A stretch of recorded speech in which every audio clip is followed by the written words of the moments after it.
The Raiders and Raider Nation continue to look for answers to the team's woes. That plus more comes up on Tuesday's edition of the Locked On Raiders podcast for October 15th, 2024.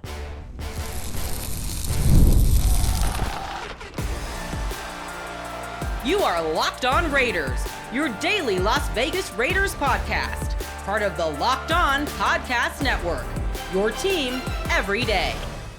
And welcome in, Raider Nation, to another edition of the Locked On Raiders podcast. Thank you so much for making the show your first listen of the day. Make sure you subscribe or follow for free on YouTube or wherever you get your podcast to get the latest edition of the show as soon as it becomes available. And as always, if you're checking us out on YouTube, you know we appreciate that. The show continues to grow each and every day, and that's because of your support, the way that you back up the show each and every day, good or bad. Always checking it out, Raider Nation. We definitely appreciate that. And because of the job my man Ari does behind the scenes, making sure we're on YouTube, looking good and sounding good. We appreciate him. We shout him out. He's on Twitter at Ari Produces. I'm on Twitter as well, at your boy Q254. And we got the Locked On Raider podcast voicemail line, 707-654-4693. We will get back to your calls and texts. Didn't have any on Monday. Went inside the Raiders locker room, so wanted to make sure I was able to bring some of that sound to you. But we'll definitely hear from you, Raider Nation, because, well, the show is all about you. It's all about Raider Nation. We want to hear from you, 707-654-4693. Your calls and texts come up in segment number 3 of today's show.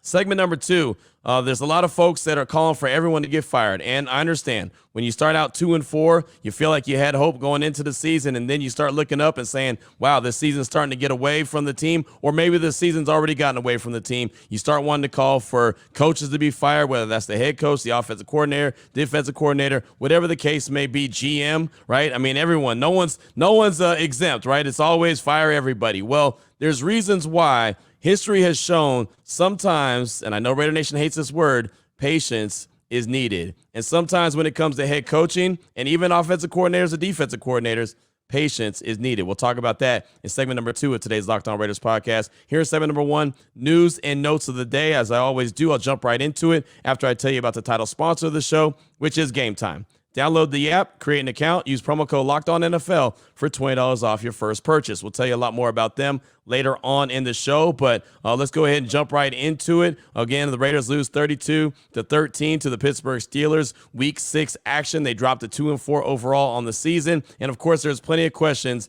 that I had and others had heading into Monday and heading into the press conference with Antonio Pierce. We met with him around 11 o'clock on Monday at the Intermountain Health Performance Center. And one of the big topics that I had was on top of my mind was if there's a chance and opportunity for the Raiders to move Luke Getsy from the field to the press box, similar to what they did with Patrick Graham when he was the defensive coordinator and looked like he was on, shaky ground and he might end up being the fall guy. They move him up to the press box and things work out really well. So that was one of the questions that I wanted to ask AP about. Obviously wanted to get his thoughts on Aiden O'Connell and other things. So just took a couple of minutes. He was about 11 to 12 minute press conference that he had on Monday. Just took a couple of minutes from what he had to say and want to go ahead and play it for you. And then we'll address the topics that I brought to the table. Here's Antonio Pierce and a few questions from myself and multiple members of the media to AP on Monday. I asked you before the season about Luke Getsy calling plays from the field or the booth, and you say we kind of play by it, play by ear. Is there any thoughts of moving Getsy upstairs or maybe get a better view of the field? I've thought about it. I haven't made a decision yet. Any more takeaways when you look back at the Abdullah challenge situation? Yeah, that's one of those things, man. Like, it's going fast. Momentum is on our side. They're subbing. Guys are out, down, The play just happened so fast. Yeah, when you look at it in retrospect because of what happened in the next play, yeah, you want to throw the challenge flag, but didn't do it, so I can't live off that world. What did you think of Aiden's performance with his first start? Yeah, I thought he got off to a fast start. Quick, got the ball out of his hands. We wanted to take some more shots down the field. That didn't happen when he took one down the field, wanted more. The interception at the end, third 18, trying to make a play, but, just be smart still with the football. We don't want that to show up on the stat sheet. But I thought he stayed in the pocket. He gave us a chance. And, and Aiden was Aiden. Like, that's what we expected. Nothing more, nothing less. Talk about the fast starts the last couple of weeks. Have you guys been putting more, a concerted effort on, scripting or just planning, real quick first opening drives? You talking about offensively or just? Offensively. Sorry. That first drive was scripted. I thought Luke and those guys did a hell of a job. And then, you obviously, got to make adjustments, right? And they started to make adjustments as well. But, yes, that's been the key.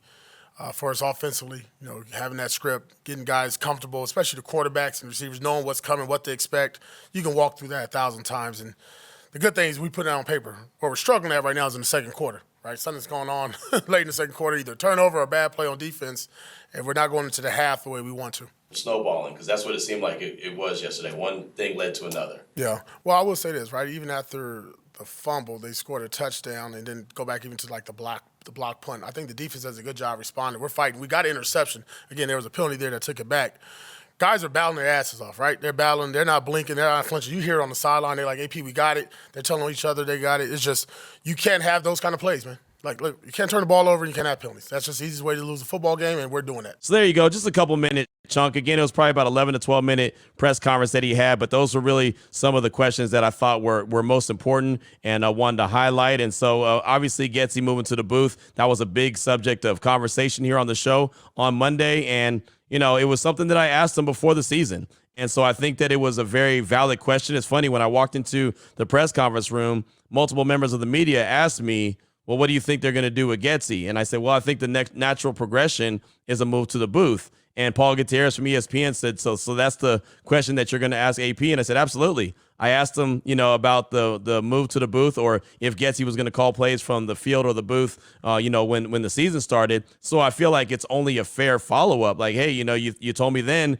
that, you know, that you're going to put him on the field for now because that's where he's used to being. But if things don't go right, there could be a move to the booth. Well, you hear what he said. No decision yet. But clearly it's something that has been talked about. Maybe it hasn't been talked about a lot. Maybe it's something when we talk to him again on Wednesday that he's made a decision. Probably won't ask him again until, you know, maybe Friday, you know, once the week gets wrapped up and they get ready to head to LA to take on the Rams. But clearly it's something that has been talked about. And I do think that's a natural progression. Again, everyone always wants to fire everyone immediately, but that's not always the best idea, especially when it comes to continuity. That's something that the Raiders have not had in so many years. They just don't have continuity when it comes to the coaching staff. They've got to stop that trend sooner rather than later. Another big point of talking was the not challenge play down by the goal line when Amir Abdullah appeared to be in, but instead of just, you know, taking their time, being able to look at it and then decide that, yeah, throw the challenge flag because it in fact was a touchdown, they decided to go hurry up, try to get Pittsburgh while they were off guard and trying to substitute and, you know, just kind of catch them with their heels on the goal line. They rushed and TJ Watt, I should say, came up with a huge play, knocking the ball out from Amir Abdullah the second time he did that on the day. And there's just something about TJ Watt that's special. He just knows what he's doing. But, you know, it's funny. I was saying on my radio show on Monday that they didn't go fast all game long. Didn't go and hurry up offense all game long. Then at that critical moment down by the goal line, that's probably not the first time you should go full speed and go all of a sudden hurry up offense trying to, you know, catch Pittsburgh off guard. And I understand the concept. Like, the concept makes sense. Oh, you catch them while they're still, you know, they're getting lined up. They're not ready to go. Okay, that's going to be an easy touchdown. But, you know, they've got special players like a Cam Hayward, like a TJ Watt that can come up and make special plays, Minkah Fitzpatrick, guys like that. And that's what happened. That should have been the moment, in my opinion, that they should have taken their time. If they had taken their time, they would have had a chance to see that, oh, hey, you know what? You should review that, challenge it, and it'll be a touchdown anyway. You won't have to worry about that play. Also, I asked about Aiden O'Connell and his start. Quick start, didn't take shots down the field that were called. That's something that I know a lot of people are talking about. How come he's just dinking and dunking? How come he's not throwing the ball deep? Well, according to Antonio Pierce, it was called a couple times. It just didn't happen. Right. And that's just the reality of it. You know, for one reason or the other, either he didn't feel like it was going to be complete, he was trying to protect the ball, or he just didn't have the confidence to let it rip. Right. But, you know, every once in a while, as AP says, you got to let it rip. But now Ryan Hogue, former Raiders wide receiver, Mr. Irrelevant back in 2003, that's when he was drafted. He pointed out to me on my radio show on Monday. He said, you know, AP talks about protect the ball, but then he also says sometimes you just got to let it rip. You can't really have it both ways. So he kind of felt for Aiden O'Connell like he's in a, you know, damned if you do, damned if you don't situation. Fast starts, right? The offense gets off to a fast start. I went through all the drives on Monday's show.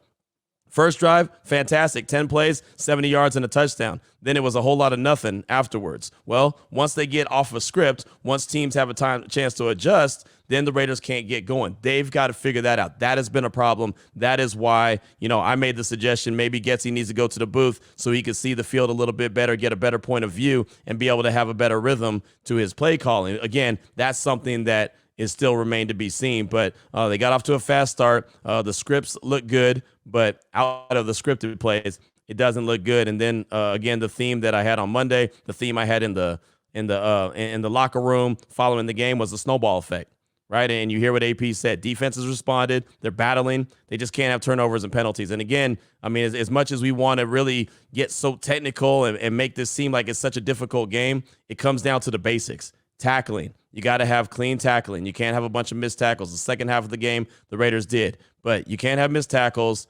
You can't shoot yourself in the foot with stupid penalties. They only had 4, but none of them were good timing, right? They all ruined pretty much big plays for the Silver and Black. And then turnovers. They had 3 of them, plus they had a block punt, right? You just that just can't happen, and that's the snowball effect. And, you know, when they come up with a big play, they feel like they made a big play. Diablo comes up with an interception, roughing the passer. Oh, the drive extended. 3rd and 18. Oh, they get off the field, roughing the passer. Drives extended. Oh, Brock Bowers makes a nice 20-yard catch, one-handed, big momentum shift, right? Energy in Allegiant Stadium. Oh, holding, comes back, right? I mean, that's what it is. Just, again, it's a snowball effect, and it gets bigger, and it gets bigger, and it gets bigger. So those are, 5, I think, main keys to the press conference and things that I thought needed to be talked about. So wanted to bring that to the table. Also, real quick, as we wrap up segment number 1 of today's Locked On Raiders podcast, I did want to give you the latest and the greatest when it comes to Davante Adams.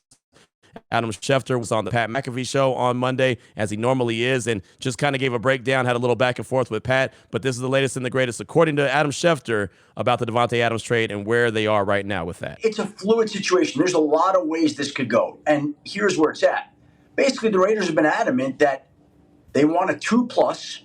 They don't want to pay down any of his salary, and there has not been a team out there that's willing to trade a 2 and take on all his salary. So either the Raiders are going to give in and move their desired asking price or agree to pay down some of the money, or they might be left with Davante Adams, which, by the way, there are people there that are perfectly fine with. And Davante Adams, I know, it didn't look like it yesterday, but he's a big Aiden O'Connell fan.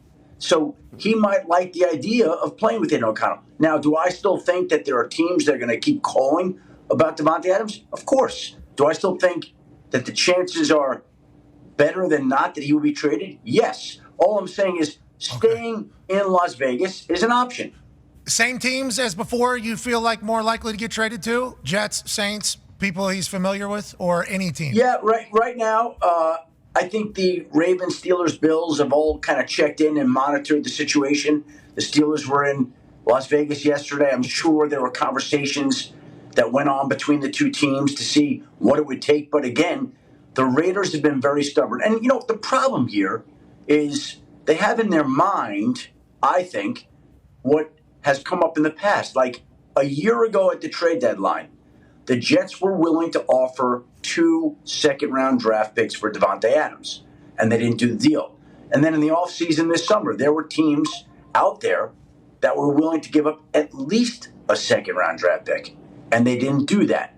And now we're into the season, and now we're closer to him essentially potentially being a free agent because there's no more guaranteed money on his contract.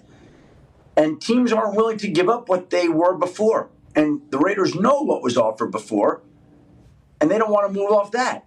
So either they adjust and then trade him, or if they stick where they are, then there's not going to be a trade that's able to come together. So a lot of that seems like it's going to have to do with the Raiders coming down on their demands, what they want, right? The draft capital and also salary. And as I mentioned last week on this podcast, that's what I've been told. As I've been told that the Raiders want too much and they're not eating any of the salary, so nobody's going to want to make that trade. Sooner rather than later, I do believe that something's going to come to a head. Maybe with the Jets losing on Monday, maybe they'll have some sense of urgency and they'll call the Raiders and say, okay, look, we need to get a little bit more going. I don't know. Maybe with the Bills winning on Monday, maybe they say we need one more, skilled, playmaker in a Davante Adams. I think New Orleans, I want to say, were big-time players for Davante at first, but with Derek Carr going to miss a few weeks, I don't know if that's still realistic. I don't see the scenario where he just returns to the Raiders. I just don't see that happen. It doesn't feel like that. Even when we talk to Antonio Pierce, it's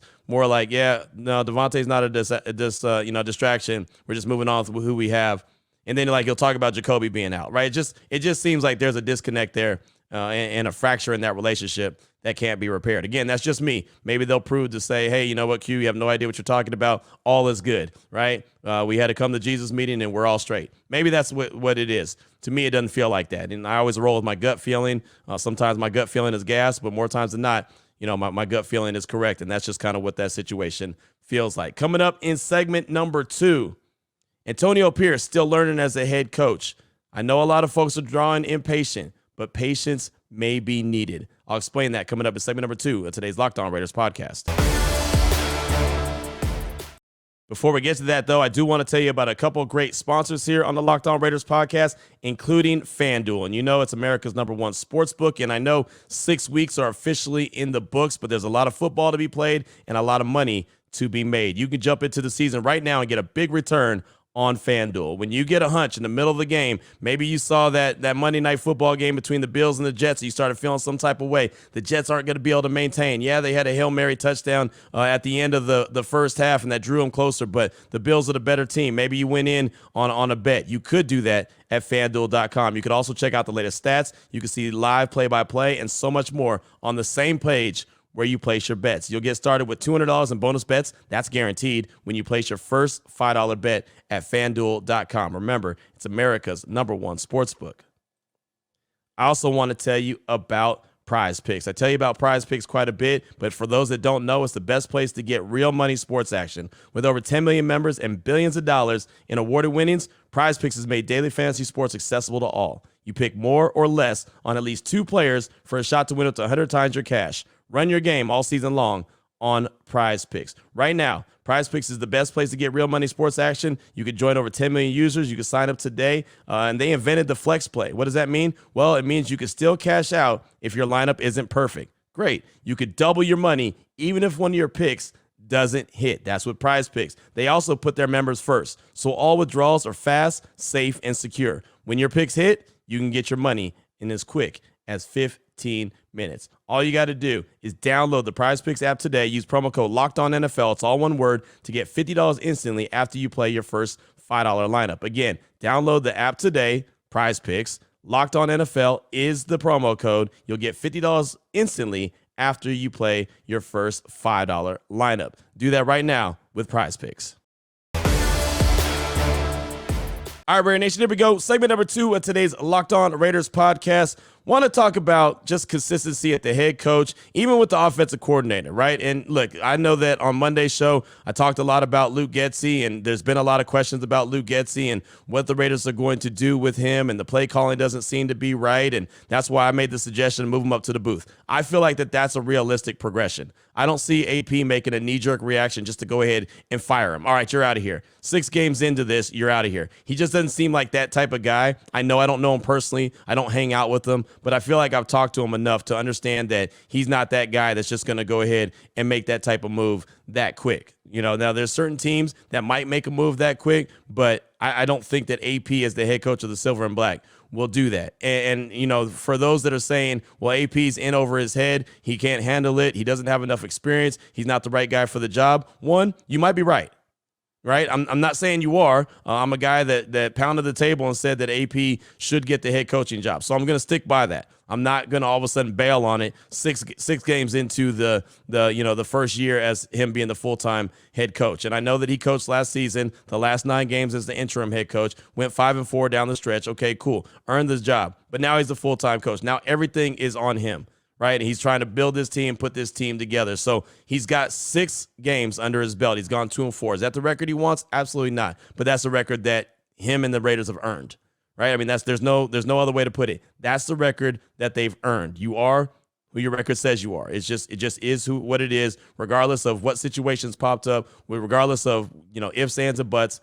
They're 2-4. That's who they are. AP doesn't want to be there. The Raiders don't want to be there. Mark Davis doesn't want to be there. Nobody wants to be in that position. The players in the locker room sure don't want to be in that position, but that's where they are as of right now. But there is history to prove that patience is needed, and especially when you're the Raiders, continuity is also needed. Since the Raiders have been in Las Vegas, they've gone through so many coaches. I've only been here since 2021. They've gone through Gruden, Bisaccia, McDaniels, Antonio Pierce as the interim, and now Antonio Pierce as the regular head coach. But I'll go back to 2021. This is a recent, event that took place. And actually, I had a great listener, called my radio show, Unnecessary Roughness, on Radio Nation Radio 920 on Monday, and brought this up. And really, it kind of resonated with me and stuck in my head. So I wanted to make sure I brought it to the table. They said, look, Q, it's not good right now, but it wasn't good in Detroit when Dan Campbell took over either.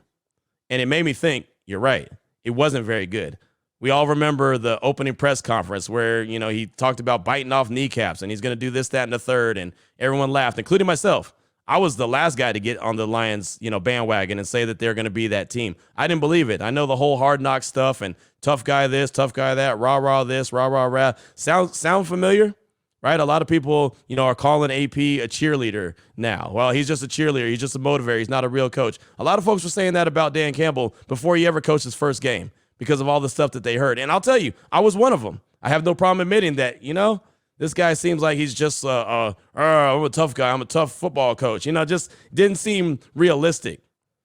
And I looked like I was right, just like a lot of folks thought they were right. 2021, his first year as the head coach, he started out 0-10-1. 0-10-1. Now, I don't do radio in Detroit, but I can only imagine if Antonio Pierce were to start this season and go 0-10-1, what those phone calls would sound like. So you have to imagine they weren't good. And look, I'll tell you right now, 2-4 aren't good. I get a lot of calls that aren't good, just like we get a lot of calls here on the Locked On Raider podcast that aren't good. But I understand. Because everyone wants to win, and Raider Nation deserves to have a winner. It's been far too long since they've been a consistent winner. Matter of fact, they haven't been a consistent winner in forever, since the Super Bowl loss to the Tampa Bay Buccaneers. They have not been in the playoffs even consistently. Been there twice since they lost that Super Bowl to John Gruden in Tampa Bay. So his first year, they finished the season 3-13-1. Could you imagine what those offseason phone calls were like and those offseason conversations were like? Get this guy out of here. He's terrible. Give him some time. Give him time. First year head coach. Okay. Second year, started out 1-6. 1-6. Again, not very much success. Finished the season, though, 9-8. And that's when everyone started talking, hey, man, watch out for the Lions. They're onto something. And that's when I said, I'll wait. I'll be late to that party. I'm not here for that. There's just, they caught fire at the end of the season. Cool. Let me see them do it a little bit more. Okay, cool. Bet. 2023, started out 8-2. At that point, I was, okay. All right, they got something going on there. Finished 12-5, lost in the NFC Championship game, and were really just a couple bad plays away from playing in the Super Bowl. Right? I know the 49ers represented the NFC. The Lions really were a couple plays away from being in the Super Bowl. And I'm not saying that that's what the trajectory is going to be for AP. He's going to go 3-13, 9-8, and then all of a sudden 12-5. I'm not saying that is going to happen. AP might end up being a terrible head coach when it's all said and done, right? We don't know. I have no doubt that I don't know, and we will see it as it unfolds. I don't know how much patience Mark Davis will have as the owner. I think he wants to have a lot of patience, only because they've had so much turnover at that head coaching spot. It's so hard to create an identity with the team when you have constant turnover.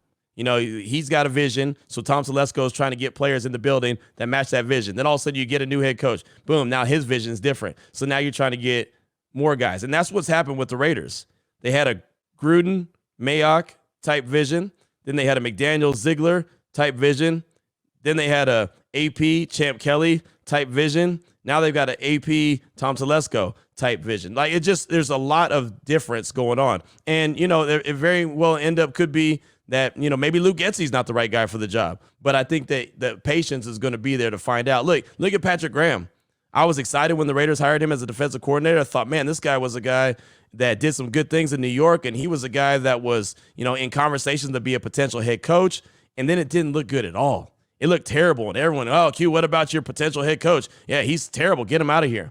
And I thought he was a done deal. Thought it was done deal records, right? They moved him up to the booth. I said, oh, that's the first step. That's like a write-up before you get fired, right? You just have to do the paperwork to be legal, right? How many people work at a job like that, right, where you got to have the paper trail? Okay, well, that's the paper trail. They're going to move him up to the booth, and then they're going to fire him. And guess what? It worked. Patrick Graham and that defense got cooking. And I realized that this year, so far, the defense hasn't been what I thought it was going to be. But I think that we all have seen glimpses and spurts of the defense being really good. And as Nate Hobbs told me in the locker room following the game on Sunday, they've answered the call a lot of times, but the phone has rang more times than it probably needs to, right? They've answered the call, but man, the phone keeps ringing, and the phone keeps ringing, and the phone keeps ringing. It's like my Locked On Raider podcast voicemail line on game day, right? And I apologize, but I can never get to all the calls and texts because I'll get, especially on the game that goes the way the game went on Sunday against the Steelers, I'll get easily 75 calls, 75 calls and maybe 50 texts. There's no way I can do 3 shows. I could do a triple disc, right? I can go 3-4 hours long and I couldn't get to all the calls. So I never, again, I always apologize for not being able to get every call on, but you have to understand how many roll in. Well, that's how the Raiders defense is feeling. Answer the call, answer the call, answer the call. They get a blocked punt. Pittsburgh blocks a punt, is right there, 1st and goal, and they have to settle for a field goal because the defense stepped up.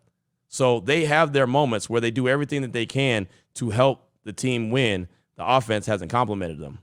But I just say all that to say sometimes patience is needed. And Raider Nation has been the most patient fan base. So I know when I say patience, you're like, yeah, you're rolling your eyes like, Q, I've been patient for 20-some years. I get it. I've been right there with you. Believe me, I've been waiting to tell little Q, this is the Raiders team I've been talking about. This is why I'm such a big fan of the team, why I raised you a Raider fan, why I raised your brother a Raider fan, why that was a non-negotiable. Right? You didn't have an option.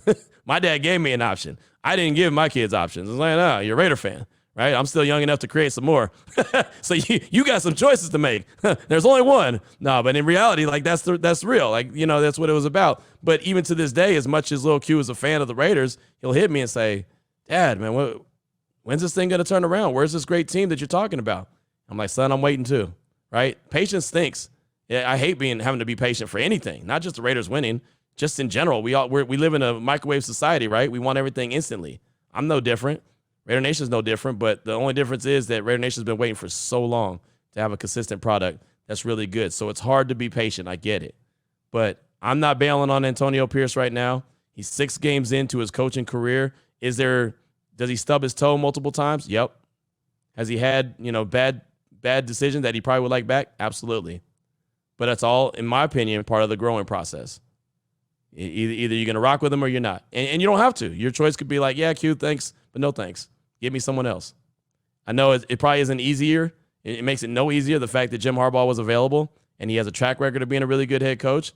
And so I'm sure a lot of folks right now that might have been pounding the table for AP have now switched up and said, oh, I didn't want him to begin with. Jim Harbaugh was the right guy. And now he's in LA with the Chargers.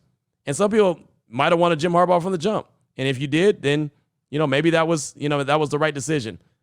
I on this show said AP. On my radio show, I said AP. Anybody that would talk to me or interview me, I said AP. I'm not going to change up now. Now, he's got to go out there and prove it. That doesn't mean that just because I endorsed him means he's going to win. He's got to go out there and find a way to get it done. And Mike Tomlin finds a way to get it done with a lackluster roster from time to time, lackluster quarterback play from time to time, but he finds ways to get it done. AP has got to find a way to get it done, whether that's putting Luke Getsy in a different position, maybe commanding a little bit more of the offense, having the defense step up as well, make even more plays, right? They're making plays, but maybe they need to make more plays. Stop the run, do a better job there, point of attack. There's a lot of areas that need to be cleaned up with this entire team, but it's not something that I think, regardless of the situation, you snap your fingers, it's going to fix overnight. It's just not. Unfortunately, Raider Nation, as much as I hate to say it, patience will be needed. But it's been proven sometimes patience pays off, like it did with Dan Campbell and the Detroit Lions. Coming up in segment number 3, your calls and texts, 707-654-4693. That's next here on the Locked On Raiders podcast. Before I get to that, though, I do want to get to another great sponsor here on the Locked On Raiders podcast and the true title sponsor of today's show, which is Game Time. Game Time has a great new feature called Game Time Picks. It makes getting tickets to see your favorite teams play live even easier. Basketball is right around the corner, so maybe basketball is your bag, right? Maybe you really look forward to the NBA and you want to go to some of these games. Game Time can do that, and Game Time Picks will help you filter out all the fluff to show you all the incredible deals on the tickets you want. It doesn't even have to be sports. It could be comedy shows, any kind of theater, movies, concerts, whatever the case may be. Game Time has you covered. And I love the fact that you could always see your seats before you buy. I think that's a feature that's very underrated. You can literally see, it's almost like sitting in your seats without literally sitting in your seats, but you know what the view is for wherever you're at. So when you arrive, you're not, oh man. And it's funny, I love Allegiant Stadium, but they do have one section where you're there and it looks like, and I think it's deck 3. You go there and all of a sudden you're up there and it's like, wow, this is kind of a steep, weird angle, right? And so maybe if you notice that in the Game Time app, you decide, yeah, I'll either go to 2 or 4. The angle's not quite it's just a weird angle in that 300, that seating section there at Allegiant Stadium. So maybe if you're someone who doesn't like that kind of a feel, like you're strictly looking downhill, maybe that's not the one for you. But that's what those seat views can do for you. Can let you know if you like the seats or if you don't like the seats. Right now, all you got to do is take the guesswork out of buying tickets with Game Time Picks. Download the app, create an account, use promo code LOCKEDONNFL for $20 off your first purchase. Terms do apply. Again, create the account, use the promo code LOCKEDONNFL. It's LOCKEDON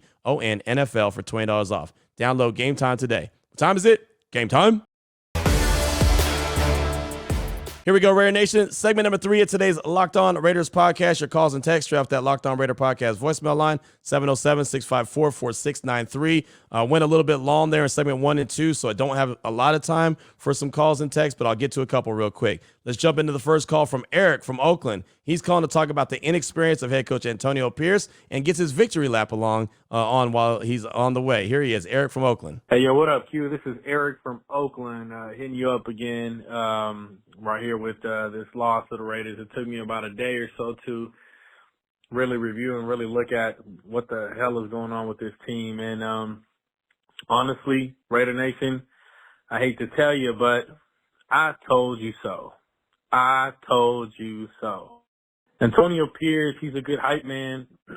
he's a good guy to get this team all hyped up, get them going. He talks a good game, but his inexperience shows up week in, week out. Okay. I know the team is full of injuries. I get it, but this team is not showing up, man. This team is unmotivated. It's all nice and dandy when you're winning, but when you're losing, how can you bring this team back to give it 100%? And this team is just giving up. This team is already giving up 5-6 weeks into the season. The motivation and the hype and the pep talks ain't working anymore. The indecisiveness of when to challenge a call, a score, certain decisions you got to make at 4th down and 3rd down are killing this team. Again, another week of the same old. And when everybody was hyped up on Antonio Pierce, all I could say is I beg the difference, right? I told everybody, I mean, this guy is super inexperienced. He's only coached a year and a half in the NFL coaching linebackers. It's a complete different thing when you're coaching a full all football team and you're the head coach that makes the decisions, the important big decisions. I even blame the guy for bringing in Lou Getsy. Like, who the hell is Lou Getsy, right? He never had any success in the past, but yet AP chose to partner with this offensive coordinator. I don't know, man. Honestly, I don't see us going anywhere this year. Let's do what we should have done last year, and let's get a tank season. We need to tank this season. Get whatever we could get for Davante Adams, and let's try to pick up a top 5 draft pick. And it's crazy for me to even think and say those kind of things already in week 6 or week 7. But damn, we sure do definitely need a new young quarterback. So, man, we'll see how the rest of the season goes. That's just my 2 cents. Thank you, Q. Appreciate the podcast. Keep it rolling, man.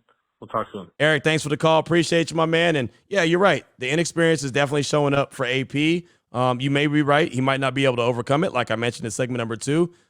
But you might be wrong. He might be able to overcome it. He might grow from this. You know, as he said when he took over as the interim head coach, my worst day is going to be my first day. I'm going to continue to get better.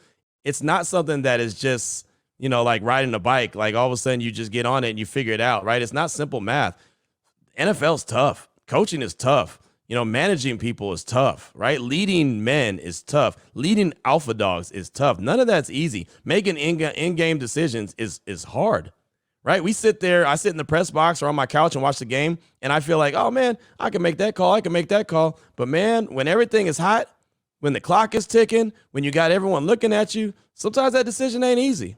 So, again, not going to make excuses for him. He don't need me to make excuses for him. I'll never have to do that, right? None of us will. And he knows it's a production-based business. That's his words, not mine. If you don't produce, you won't be in business. It's just that simple. So, I mean, he's got to figure it out. They definitely need to get a quarterback. I think that'll be an offseason priority. They weren't able to get one this last offseason, so here they are. But I think that, him not being the right coach it's a little early, but I understand. Like I tried to so eloquently put in segment number 2, I understand why many would be hesitant to say, yeah, he's the right guy for the job. I've seen plenty say he shouldn't have the job following the season and might not even make it to the end of the season. I don't think that that's the case, but we'll see. We'll see how it plays out. Again, production-based business. If you don't produce, you won't be in business. Eric, thanks for the call. Appreciate you. Next up is a text from Bo Rock from L.A. Hey, Q, it's Bo Rock from L.A. I always think about the old Chiefs coach Marty Schottenheimer and what he used to say about the Raiders when he played us. Just wait, and they will beat themselves. And that's so true to this day. I know one thing, something has to change. I think Getsy has to go because the Raiders are probably the easiest team to game plan for. They're so simple when it comes to offensive schemes. This is coming from a 51-year Raider fan. Have a great day, Q. That's Bo Rock from L.A. And thanks for the text. And, Getsy might not be the right guy for the job. Like, none of these guys might be the right guy for the job. Then we'll have to wait and see. Right? I mean, it's 6 games into the season. It's not looking good right now, that's for sure. They do have injuries, but so do the rest of the league. So you can't use that as an excuse. You just got to find a way to get it done. I think before Getsy goes, as I mentioned on Monday, they'll probably make a move to put him in the booth and see how that goes and see if he can get better from there. And at the end of the day, maybe they look at the film and say, hey, this is just not good enough.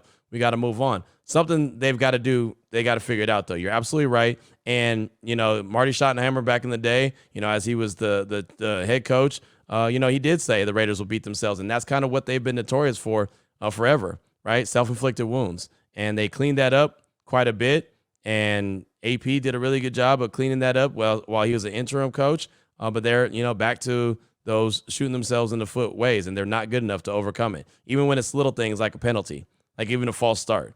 1st and 15 is very hard for the Raiders to overcome. 1st and 10 is hard enough for them to pick up, let alone 1st and 15. And don't let it be a holding penalty. If they're 1st and 20, you're cooked. As soon as they were 1st and 20 starting the second half, after that holding penalty, after the big Brock Bowers catch, I told Ryan Hogue, who was sitting next to me, I said, they're punting. They're punting on this one. They can't overcome that. They're not good enough to overcome 1st and 20. They're just not. And that's unfortunate because, a lot of teams can find a way to overcome that. The Raiders just don't have it quite yet. Whether that's because of play calling, execution, combination of both. That's the other thing about this. Coaches coach, and it's easy for us to blame coaches, but players play.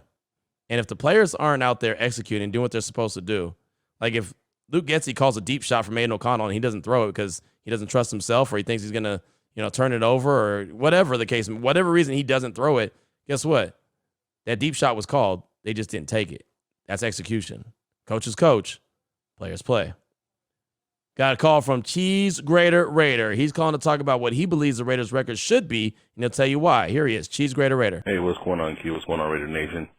This is the Cheese Grater Raider, and what a bad beat. I mean, if you look at the games, we should be 4-2, maybe. In my opinion, 5-1, because, well, we never should have lost to the Panthers. They made the quarterback change, and I guess that was that. We had the Broncos number until we had that pick 6.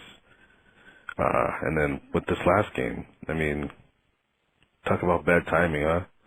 So I kind of did a little breakdown on everything that went down, and I hope this gets some airtime, just so all of Raider Nation can hear it. But like you said, we had that long 18-yard pass to Bowers. Took us into Pittsburgh territory, which was brought back with the holding call. And even the announcer said it was a bad call. But Steelers ended up getting 3 points on that play. Or was it 3? No, I'm sorry. We ended up punting on that play. But then we had the interception that came back with a penalty, which was a good penalty, a good call on the penalty, in my opinion. So Steelers got 3 there. We had another roughing on 3rd and 18, which Steelers ended up getting 7 points on that drive. Then we scored 7 with the ineligible player downfield, which is a bad call according to the announcers. And next play, fumble. And then there was a player that dove into the end zone. Ref called him short. AP decided not to challenge it. Next play, fumble. So, I mean, if you tally up all the points there, it's a 24-point swing. And I understand that the game is situational, calls with, it's like a butterfly effect, right? One play or one situation will affect the play calling. So necessarily the points wouldn't have been 24-point swing, but you know what I'm trying to do here. It's just terrible. I'm glad we cleaned up the penalties. There wasn't a lot. 4 penalties, not bad at all. It's just crap timing on them. Anyways, man, hope we can right the ship. It looked better with Aiden out there, in my opinion. But we'll see what happens going forward. Go Raiders. Thank you for the call, my man. I appreciate it. I appreciate the breakdown, right? And I get your reasoning into what you're saying, but we could talk ifs and buts all day long, right? We can always talk about, well, if this had happened and that had happened and this should have happened and that should have happened, this is a different story. Facts. All that is facts. Reality, Raiders are 2-4, right? They've lost 2 in a row. They've been embarrassed a couple games in a row. They just don't look like a very good team, and a lot of that is self-inflicted wounds. They're beating themselves. As AP says all the time, the Raiders are playing the Raiders. They're not playing the Broncos. They're not playing the Steelers. They're playing the Raiders, and they're not executing the way that they should. They're hurting themselves, and they can't afford to do that. O'Connell probably will be the guy the rest of the way, barring an injury or just terrible play. I do think O'Connell's going to be that guy. They have a lot of football left to go, right? They got at least 11 games guaranteed. If they're able to earn any more, awesome. If not, okay, well, they're going to play those 11 games out and see what happens after that. And that's all that they can really do. But thanks so much for that call. I do appreciate you. We'll close out with a very lengthy text from Raider Morpheus, and I got to take it slow because I got to do some on-the-fly editing. Q, you probably won't read this, which is always a positive. It's like, no disrespect, but, right? Here it comes. Q, you probably won't read this. This is Raider Morpheus again. That was horrible. On Tuesday, Antonio just needs to announce the Raiders are going to tank the rest of the season. He is coaching like an interim coach instead of a head coach. Injuries are a problem, yes, but not an excuse. The Raiders are easy and too nice. Where is this physical football play we are supposed to see? Too many young guys in the building that don't know how to win. They're all guys that get along and like being around each other. But obviously, that is not enough. We just lost to the quarterback that you, Q, didn't want. Now look at the S-storm we have at quarterback now. You spent all of the build up to the draft talking about a quarterback we had no shot at. Instead, you should have been making suggestions to those 29 coaching idiots of quarterbacks they could have got out of free agency. They don't know how to win consistently. From the GM to the kicker, no blanking clue. Every team that is playing us is laughing at us. You were so big on Christian Wilkins. Where is he now? On the blanking IR. That's why Miami let him go. He is not a difference maker. The defense looked so good in training camp, but the offense was terrible. I don't want to hear any more BS from AP. Get Michael Mayer's backside out there on the field or cut him. I understand he's having personal issues, but he is being paid to play. Nobody in their right mind should pay all that money to watch their lousy team play. Trade Davante, trade Max, cut Dylan Lobby, get draft capital for next year, and go get your quarterback. You won't read this, though, because you don't want the Raiders to block you from the facility. That's fine. Do your job, Q. I wish the players and coaches for the Raiders would do theirs. Raider Morpheus out. Learn how to win, baby. Whew. That was a lot, and that was a lot of editing on the fly. Raider Morpheus, first off, thank you for the text. I appreciate you. I don't know where to start. I only read that because I don't mind if you don't agree with me. I don't mind if you think I'm the root of the problem. I don't mind if you think that I'm the reason that Raiders are 2-4. I don't. I do want to point out a few things. Yes, I talked about Jaden Daniels quite a lot leading into the draft. Why? Because I thought he was a great quarterback, and 2, Antonio Pierce wanted him. And through 6 games, he's proved to be a great quarterback. And Antonio Pierce talked about him the other day and said, yeah, that's why he went number 2. They tried to get him. So that was just my opinion. Trust me, when I say that the Raiders need to go get Jaden Daniels or find a way to get him or anybody, Tom Telesco is not listening to the Locked On Raiders podcast for my suggestions. If he's listening for my suggestions, he's not going to have a job long, right? This is just a conversation. This is a place that we conversate. He's not listening to me for suggestions. I'm not the one going to the 29 coaches, which I said idiots because you wrote that. I wouldn't call them idiots. That's disrespectful. And I probably shouldn't have read that way. No, I'm not fearful of the Raiders blocking me from the facility. There's nothing I can say or have said on this podcast, on my radio show, on any interview I do that'll keep me blocked from the facility. I've never shown that, and I understand you're frustrated, but that you got me twisted with someone else, apparently.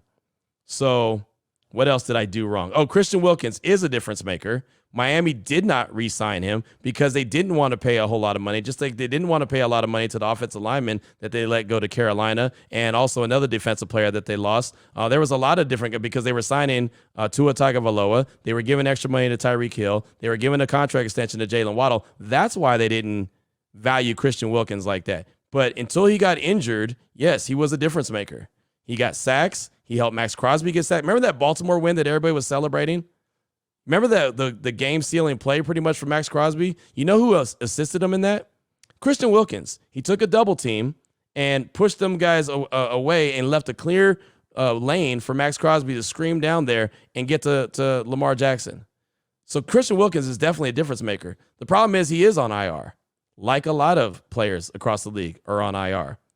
There's nothing you could do about that right now. And as far as Michael Mayer, and this is what I'll end with, and I do appreciate the text, I would never, ever, ever say something like you said. Get Michael Mayer's backside out there on the field or cut him. You have no idea what he's dealing with.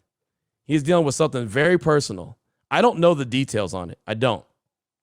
I just know it's personal. And for you to go and be that shallow and talk about someone like it's only about football and that's it. Real life happens. Like, I took off a week from this podcast after my son passed away in a car accident. And I just took a week away from it because I couldn't do it. It was personal. I didn't go on the show and say, hey, I'll be back after I mourn my son. No. And I'm actually still mourning him. So personal things happen. And I'm not trying to get pity from you or anyone else because I talk about my son. I love to talk about him. I'll never stop talking about him. But personal things happen to people that are bigger than this kid's game that they're playing. And I understand that your fandom is very important. I get that. I understand that you've probably been a fan for a very long time. And if the Raiders don't win, well, someone's got to pay. Today it's me. That's okay. I respect that. But it's very shallow and indecent, I think is the right word, for you to say something like that. You don't know what that man's dealing with. And I would hate for something really bad to happen. And then that's the last thing you said about that guy because he's not on the football field trying to produce for your football team that you're a fan of.